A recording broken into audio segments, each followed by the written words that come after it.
এইরকম চিত্রে যখন একটা ঢালু তোল দিয়ে কোনো একটা বস্তুকে টানা হয়, তার মধ্যে ঘর্ষণ আছে কিনা, তার মধ্যে কোন কোণে কাজ করতেছে, কোন দিকে কি হচ্ছে, সব কিছু নিয়ে আমাদের মাথা ব্যথা শুরু হয়ে যায়।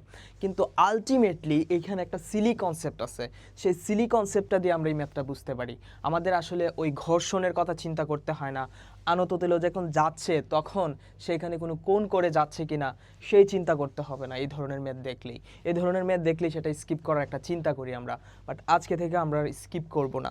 এখানে ঘর্ষণবিহীন, তোমরা নবম দশম শ্রেণীতে যারা আছো পদার্থবিজ্ঞানের, এই ধরনের ম্যাথ যদি আসে তাহলে তোমরা নিমিষেই করতে পারবা। এই কনসেপ্টটা একটু ভালোভাবে আজকে জানতে হবে। আমি তোমাদের হৃদয় ভাইয়া, ক্লাস ভেলে তোমাদের সবাইকে স্বাগত। দেখো, এটা আগে একটু বুঝো যে পি কিউ আর একটা সমকোণী ত্রিভুজ। তুমি দেখতে পাচ্ছ পি কিউ হচ্ছে একটা লম্ব, কার উপরে লম্ব? কিউ আর এর উপর লম্ব। এখন এই যে আর পয়েন্ট আছে, আর পয়েন্ট থেকে একটা বস্তুকে টেনে এই দিকে টেনে পি বিন্দুতে নিয়ে যাওয়া হচ্ছে। দেখো, আর অবস্থান থেকে টেনে পি বিন্দুতে নিয়ে যাওয়া হচ্ছে, জাস্ট তুমি এইটুকু জানো। এখন কোশ্চেন কি করছে দেখো, ব্লক এ এর ওজন 100 নিউটন এবং ব্লকটিকে 100 নিউটন বল দ্বারা 5 মিটার দৈর্ঘ্যের ঢাল বরাবর টানা হয়। তাহলে 5 মিটার দৈর্ঘ্যের ঢাল, এই যে এটা হচ্ছে ঢাল, ঢাল বরাবর টানতেছে। দেখো কথাটা বুঝবা, ঢাল বরাবর টানতেছে। ঢাল বরাবর ব্লক এ কে আর বিন্দু থেকে পি বিন্দুতে সরানো হলে বল দ্বারা কৃত কাজ, মানে আমি যে এখান থেকে এখানে টেনে নিলাম, তাহলে বল দ্বারা আমার কাজ কতটুকু হয়েছে এবং পি বিন্দুতে বস্তুটির বিভব শক্তির পার্থক্য কত। এখানে একটা মিসকনসেপশন থাকতে পারে, বল দ্বারা কৃত কাজ এবং পি বিন্দুতে, বল দ্বারা কৃত কাজ এবং পি বিন্দুতে, এই যে এই কৃত কাজ এবং পি বিন্দুতে বিভব শক্তি, এই দুইটার পার্থক্য আমাদেরকে বের করতে হবে। এটা হচ্ছে আমাদের কাজ, বুঝতে পেরেছো? তাহলে প্রথমেই বুঝো কোশ্চেনটাতে কি হবে। তোমরা কি জানো কাজ মানে কি?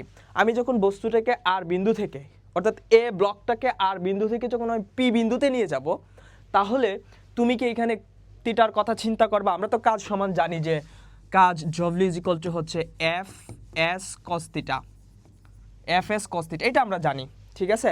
অর্থাৎ আমরা বলি বল এবং সরণের গুণফলকে কাজ বলে। আলটিমেটলি এটা একটু ভুল, ঠিক আছে? এইরকম ভুল।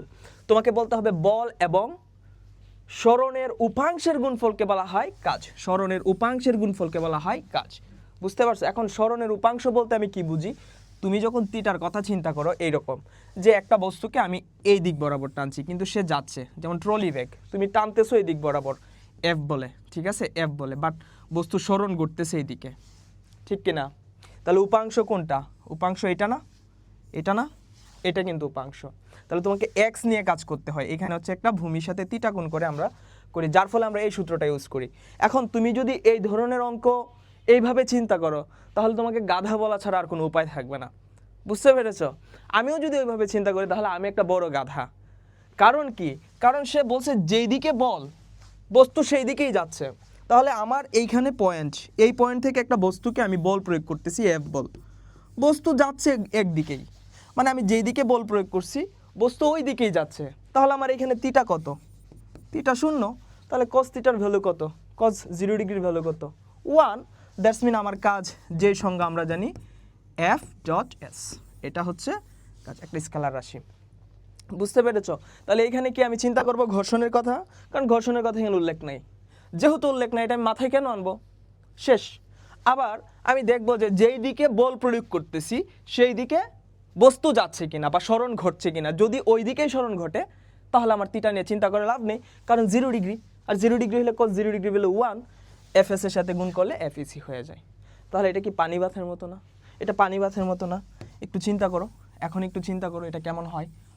এটা তো বুঝতে পেরেছো? এই যে কনসেপ্টটা, এই কনসেপ্টটা একটু মাথায় রেখো। তোমরা এই ধরনের আনত তল দেখলেই ভাবো যে এখানে কত কোণ করে যাচ্ছে, ঘর্ষণ আছে, তার একটা জি নিচের দিকে কাজ করতেছে, এখানে ফোর্স কি হবে, তার ওজন তো আছেই, তো তার ওজন যেটা আছে সেটা তো আছেই, তো তাকে হচ্ছে এইভাবে টানা হচ্ছে, এফ বলে, এফ কত 100 নিউটন বলে, সে 5 মিটার দূরত্ব অতিক্রম করতেছে।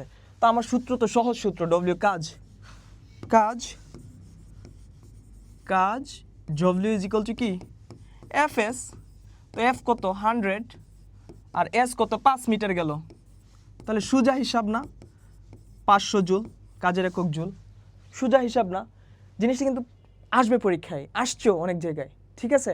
তো এটা দেখেই পোলাপান এইগুলো দেখলেই ছেড়ে দিয়ে চলে আসে, কিন্তু আমরা আজকে থেকে ছাড়বো না। কারণ কি? কারণ আমরা এটা জানি যে আলটিমেটলি যদি এরকম থাকে তখনই আমার কোণের চিন্তা করতে হবে, ঘর্ষণের চিন্তা করবে, এরকম না বিষয়টা। সোজা আমি যেদিকে বল প্রয়োগ করছি বস্তুর সরণ সেই দিকে ঘটছে, W=Fs। আরেকটা বিষয় আসে এরপরে, বলছে বস্তুটির বিভব শক্তি। এটা তো আমরা বের করে ফেললাম। হ্যাঁ, এখন দেখো বস্তুটির বিভব শক্তি। আচ্ছা, বিভব শক্তি মানে কি? বিভব শক্তি মানে কোনো একটা বস্তুর অবস্থা বা অবস্থানের পরিবর্তন ঘটালে তার মধ্যে যে একটা শক্তি নিহিত থাকে বা সঞ্চিত হয়, সেই শক্তিটাকে বলা হয়। এই সংজ্ঞাটা তো কিছু মিসকনসেপশন আছে, তোমরা বড় হলে আরও বুঝবা। এখানে ঘর্ষণের একটা ব্যাপার স্যাপার থাকতে পারে। এখন তুমি ধরো বস্তুটাকে এইখান থেকে এইখানে আনলা, এইখান থেকে এইখানে আনলা, তাহলে অবস্থার পরিবর্তন হয়েছে, তার মানে কি তার মধ্যে শক্তি সঞ্চিত আছে? নাই। কিন্তু স্প্রিংয়ের ব্যাপারটা আলাদা। তুমি স্প্রিংকে টানলা, এক জায়গা থেকে আরেক জায়গায় x দূরত্ব সরাইলা, তাহলে সে, তাকে ছেড়ে দিলে সে আগের জায়গায় চলে যাবে। এখন তুমি যদি এটাকে আমি এই জায়গায় নিয়ে গেলাম, এখন আমি ছেড়ে দিলাম, এটা আর আগের জায়গায় যেতে পারবে না। বাট তুমি যখন বস্তুটাকে উপরে তুলবা আবার ছেড়ে দিবা, তখন কিন্তু ঠিকই সে আগের জায়গায় দিয়ে যাচ্ছে। ঠিক আছে? তার মানে আমি জাস্ট এটাই ধরবো যে উচ্চতা ভিত্তিক। আমরা যখন 9-10-এ পড়াশোনা করতেছি আমাদের এই কনসেপ্টটাই লাগবে, যে একটা বস্তুকে উপরের দিকে তুলছি, অথবা স্প্রিংয়ের কথা, স্প্রিংকে টেনে ছেড়ে দিয়েছি, সে আগের জায়গায় চলে গেছে। ঠিক আছে? তাহলে বস্তুটাকে উপরে তুললাম, তুলে দেখো উপরের কথা বলতেছি, উপরে তুললাম, ভূমি থেকে উপরে তুললাম, এর মধ্যে একটা শক্তি নিহিত আছে, সেটা হচ্ছে বিভব শক্তি বা সঞ্চিত শক্তি। এখন আমাকে বলছে পি বিন্দুতে এই যে বস্তুটাকে আমি তুললাম, তুললে আমার এটার মধ্যে বিভব শক্তি কত হবে। এখন দেখো তুমি তো আর খাড়া উপরে তুলো নাই, তুমি খাড়া উপরে তুলছো? তুলো নাই। তুমি তুলছো কিভাবে? আর থেকে পিতে। এ বস্তুটাকে বা এ যে ব্লকটা আছে, ব্লকটাকে আর থেকে পিতে নিয়ে গেছো 5 মিটার। এখন কি তুমি 5 মিটার ধরবা? 5 মিটার ধরবা? এক কেড়ে দিবে আমাকে যে দেখো এখানে যদি 5 মিটার ধরো তাহলে তোমার ম্যাথ হবে না। কেন হবে না বলো তো? কারণ আমাদের নিতে হবে উচ্চতা ভিত্তিক।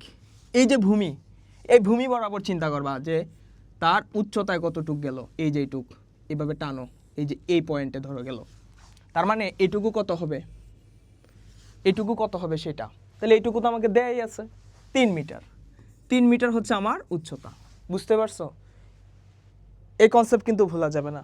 অনেকেই আছে 5 মিটার ধরে নিবা যে আমাকে তো বস্তুটা এখান থেকে এইখানে গেছে 5 মিটার, অর্থাৎ অতিভুজ বরাবর যেটা গেছে, ঢালু তল দিয়ে যেটা গেছে, ঢাল বেয়ে যেটা গেছে, সেটা কিন্তু হবে না। আমাকে হচ্ছে উলম্বিক যে দূরত্ব আছে, উলম্বিক দূরত্বটা নিতে হবে। বুঝতে পারছো? এই উলম্বিক দূরত্ব নিয়ে আমরা এখন সহজে করে ফেলতে পারি। সূত্র কি? বিভব শক্তির সূত্র কি? ইপি, তাই না? ইপি ইকুয়াল টু আমরা কি জানি? mgh। এই এইচ কি খাড়া উপরে, বারবার বলছি খাড়া উপরে, নট 5। তাহলে mg মানে কি? mg মানে w না? mg মানে w না? বলে w ইকুয়াল টু mg মানে বস্তুর ওজন, ভর ইনটু তার ত্বরণ, বস্তুর ওজন। তাহলে w আমি দিয়ে দিলাম, আর কি আছে? h আছে। তাহলে w কত? 100 নিউটন। বস্তুটার ওজন ছিল 100 নিউটন, তাহলে 100 ইন্টু h কত? কত উচ্চতায় তুললাম? 3 মিটার উচ্চতায় তুললাম, তাহলে হলো কি? 300। তাহলে 300 কি? এটা জুল। এটাও তো একটা কাজ হয়েছে, তাই না আলটিমেটলি?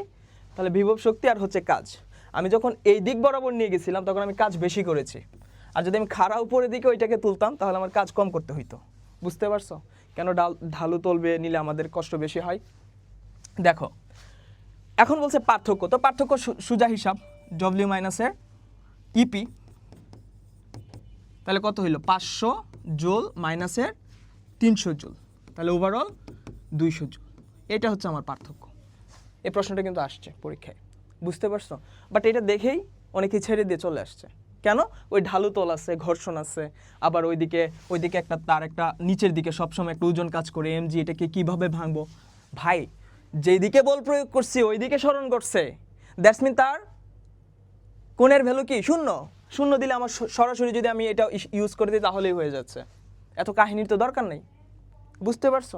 এই কাহিনী করা যাবে না। তাহলে এটা হচ্ছে একদম সহজ ছিল, একদম সহজ ছিল। বাট পরীক্ষার হলে আসলেই তোমরা অন্যভাবে চিন্তা করো। পরীক্ষার হলে যে তোমাদের কি হয় তোমরা নিজেরও জানো না, মাথার চুল টেনে ছিঁড়ে ফেলো যে এই ধরনের ম্যাথ কীভাবে করবো।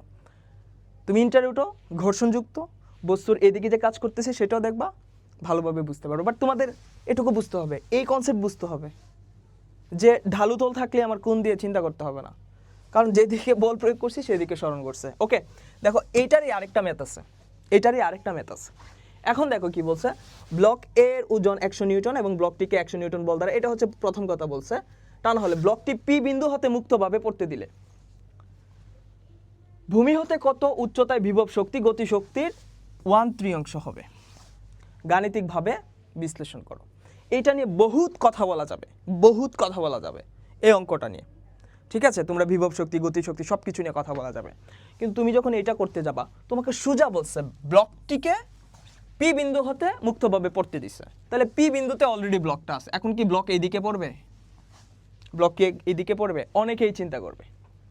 তাহলে কি করবে? ব্লক পড়বে হচ্ছে নিচের দিকে, এই নিচের দিক বরাবর ব্লকটা পড়বে। বুঝতে পারছো? তাহলে ভূমি এটা না? তাহলে ভূমি এটা কত উচ্চতা থেকে পড়তেছে? 3 মিটার উচ্চতা থেকে পড়তেছে, ঠিক আছে? তাহলে বলছে কত উচ্চতায় বিভব শক্তি গতিশক্তির 1/3 হবে। বিভব শক্তি গতিশক্তির 1/3 হবে। একটা কথা সারা জীবনের জন্য মনে রাখবা, যদি আমার বিভব শক্তির কথা চিন্তা করি তাহলে আমি ভূমি থেকে কত উচ্চতায় আছি, উচ্চতা যত বাড়বে সূত্রের সাহায্যেই তুমি দেখো ইপি ইকুয়াল টু কি mgh, এই এইচ এর মান যত বাড়বে ইপি তত বাড়বে। মানে ভূমি থেকে উপরের দিকে আমি কাউন্ট করব আমার ইপি বা সঞ্চিত শক্তি বা বিভব শক্তি। বুঝতে পারছো? আর ইকে মানে কি? ইকে মানে হচ্ছে হাফ mv²। এটা হচ্ছে উপর থেকে, এটা কার উপর নির্ভর করতেছে? ভি এর উপর নির্ভর করতেছে। দেখো তুমি যখন অনেক উঁচুতে থাকো তখন প্রতি সেকেন্ডে তার 9.8 করে বাড়তেছে না, তার বেগ বৃদ্ধি পাচ্ছে না, অভিকর্ষ ত্বরণ যেটা। তাহলে সে যখন ভূমিতে আঘাত করবে সবচেয়ে বেশি বেগে আঘাত করবে, তখন ভূমিতে যখন সে আঘাত করতেছে আঘাত করার মুহূর্তে ইকে সবচেয়ে বেশি হবে। মানে যত নিচের দিকে নামবে ইকে তত বেশি হবে।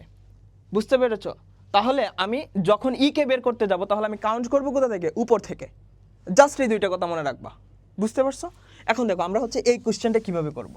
আচ্ছা আমি এটা একটু মুছে ফেলি। হ্যাঁ, দুইটা সূত্র তো আছেই, এই দুইটা সূত্র আমরা রাখলাম, ঠিক আছে? দুইটা সূত্র হয়তো আমরা এখানে জানি, দুইটা সূত্র তোমরা সবাই জানো, এটা একদম ফান্ডামেন্টাল যে বিষয়। দেখো সোজা হিসাব, তোমার এই জিনিসটাকে টেনে এখন এই ব্লকের কথা চিন্তা করো না, এই ত্রিভুজের কথাও চিন্তা করো না, তুমি সোজা চিন্তা করো এই হচ্ছে আমার পি বিন্দু ছিল, এইখান থেকে আমি বস্তুকে ছেড়ে দিছি, এটা আমার ভূমি ছিল, এইটা ছিল আমার 3, ঠিক আছে? তাহলে আমি ধরলাম এই বিন্দুতে বিভব শক্তি গতিশক্তির কত গুণ হবে? 3 গুণ হবে। দেখো আমি সবসময় ভূমি থেকে কাউন্ট করব, এই ধরনের ম্যাথ তুমি উপর থেকেও কাউন্ট করতে পারো, কিন্তু তোমার কি হবে? ক্যালকুলেশন করতে গেলে তোমার মাথা ছিঁড়ে যাবে, মাথার তার ছিঁড়ে যাবে। তাহলে সোজা কথা, আমি কেন সোজা ক্যালকুলেশন করতে পারি, অন্যদিকে কেন যাব? দরকার নাই। তাহলে আমি এই সূত্র ইউজ করবো। তাহলে ভূমি থেকে কত উচ্চতায়? x উচ্চতায়। এটা সারা জীবনের জন্য ধরে রাখবা, যে যদি এই ধরনের ম্যাথ আসে যে ভূমি থেকে x উচ্চতায় বিভব শক্তি গতিশক্তির 1/3 হবে। বুঝতে পারছো? দেখো তাহলে এটা আমি দিলাম। তাহলে এইটুকু কত ভাইয়া বলো তো? এইটুকু কত তুমি বলো? এটা হচ্ছে 3 - এর x। বুঝতে পারছো? 3 - এর x। তাহলে আমি দুইটা দূরত্ব পেয়ে গেলাম, একটা হচ্ছে ভূমি থেকে এই উচ্চতায় বিভব শক্তি কত, আর পি থেকে যখন বস্তুটা এইখানে আসলো, তাহলে পিতে বস্তুটা কি স্থির ছিল না?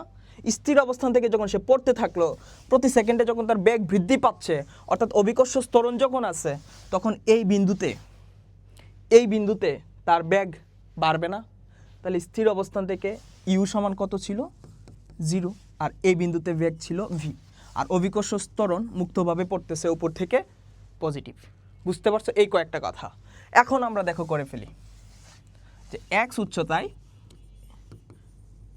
উচ্চতায় বিভব শক্তি, ভূমি থেকে কিন্তু বিভব শক্তি, ঠিক আছে? x উচ্চতায় বিভব শক্তি কি হবে? E P is equal to mg x। আমি যত উচ্চতায় গেলাম mg x। এখন mg মানে কি? w না? w into x। w কত ছিল? 100 ইন্টু x দিয়ে দিলাম, আমি কিন্তু x উচ্চতায় বলছি।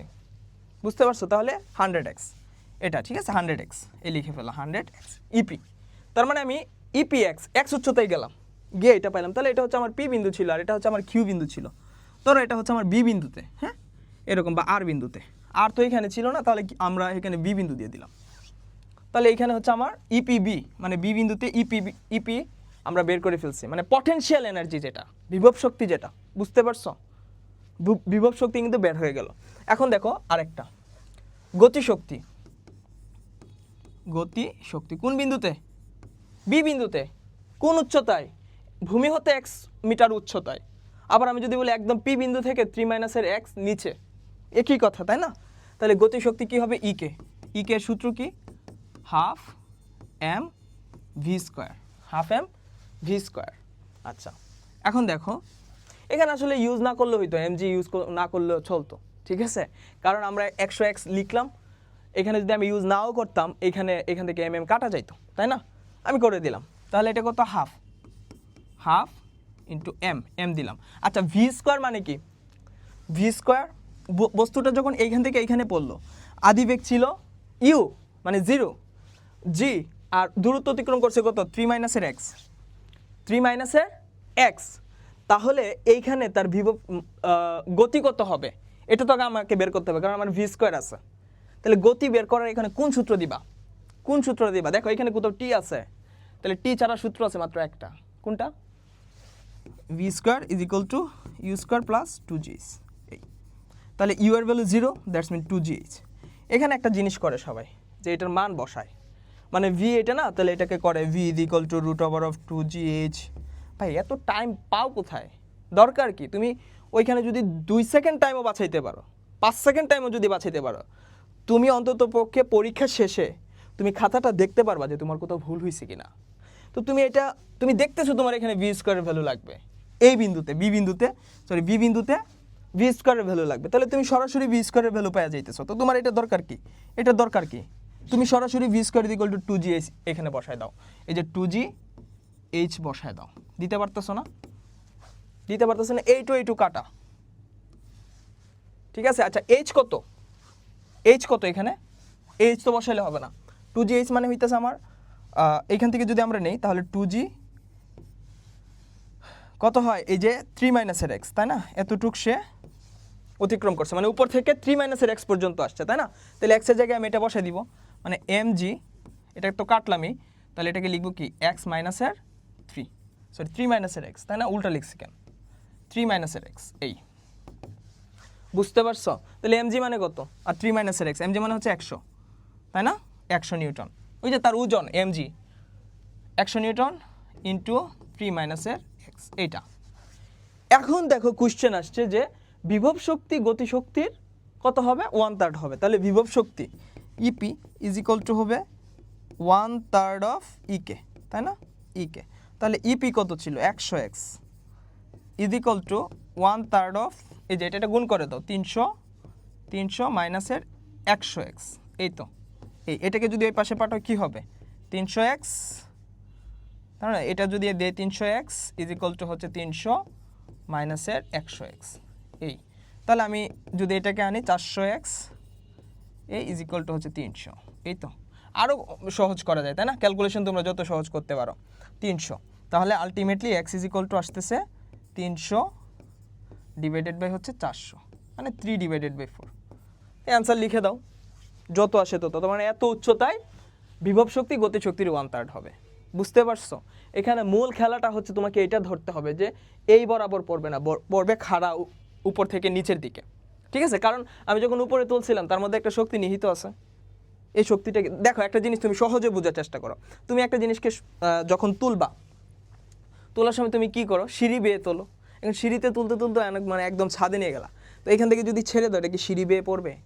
ডিরেক্টলি যে দিক থেকে ফেলে দিছো মুক্তভাবে ওইখান থেকে পড়া শুরু করে দিবে, তাই না? তোমরা ওই কনসেপ্টটা কাজে লাগাবা, যে উপরে আমি যেইভাবেই নেই না কেন বস্তুটাকে মুক্তভাবে পড়তে দিলে এই বরাবর পড়বে। তাহলে আমার 3 মিটার কাউন্ট করতে হবে, বুঝতে পারছো? তাহলে আমার কত হবে? 3/4, 3/4কে ক্যালকুলেটরে চেপে দাও, হয়ে যাবে। বুঝতে পারছো?